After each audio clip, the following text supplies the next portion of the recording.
Hello,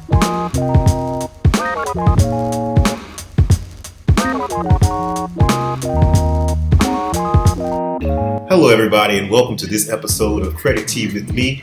I'm John Whitehead, and today's episode is brought to you by Free to Be TV. And thank you, Michelle, for writing in. She writes that I'm not allowed to get calls at work, but this collection agency keeps calling me almost every day.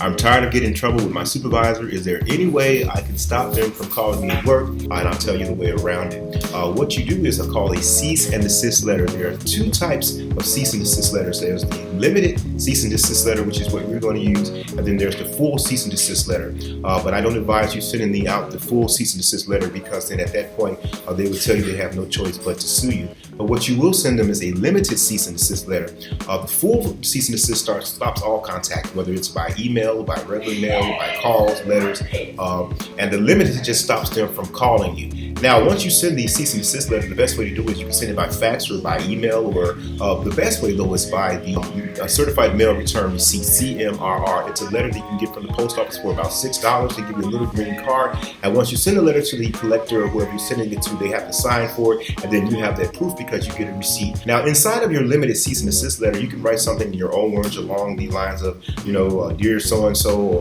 to whom it may concern, I'm requesting in writing that no more contact can be made by telephone, from your offices to my home, my cell phone, the place where I work, any of my friends, my acquaintances, my family members, and that if you continue to attempt any telephone communication with these people or with my work or anyone else I may know, I'm going to consider it harassment, and I would have no choice but to file suit.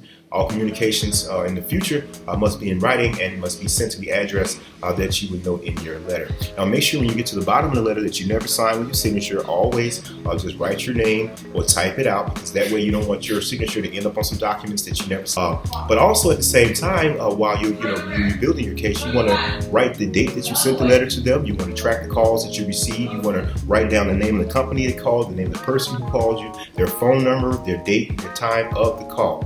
Because if they keep calling, what they're actually doing is violating the FTC and the FDCPA. And every time they do that, you are entitled to a reward. And the reward currently is $1,000 for each time they call you, $1,000 each time they call your cell phone. Or if the robo machine calls you, every time they call you, that's $5,000 that you can receive after you sent them the cease and desist letter. All right, that's all the time that we have for today. I want to thank Michelle for reaching out to me. And if you have any questions, send it to creditteawithme@mail.com. I'm John Whitehead for Credit Tea with Me, brought to you by Free to Be TV, saying thank you and have a good one.